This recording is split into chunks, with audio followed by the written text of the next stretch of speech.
Cleaning is done in the evening after the end of a day's work. You are mentally cleaning complexities and impurities from your system.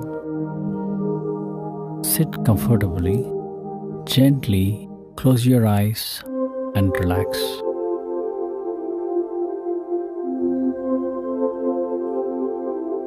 Bring attention to your back, from top of the head down to the tailbone.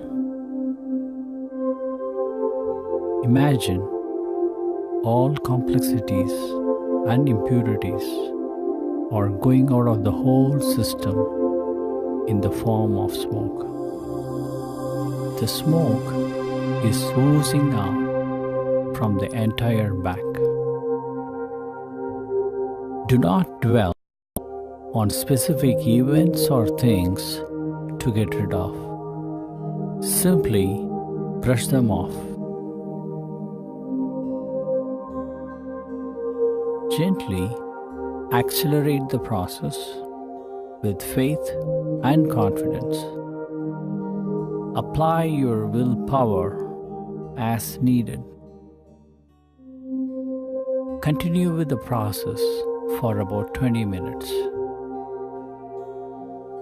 As the impressions leave, you will feel lighter and lighter, creating a vacuum in the heart. A sacred current from the divine source descends to your heart to fill the space. The sacred current is helping you remove the impressions. When complexities and impurities are gone, you're feeling simple, you're feeling pure. The sacred current is entering every cell, every corner of your body. The whole body is feeling sacred. Your whole body is now completely purified and has become a temple of God.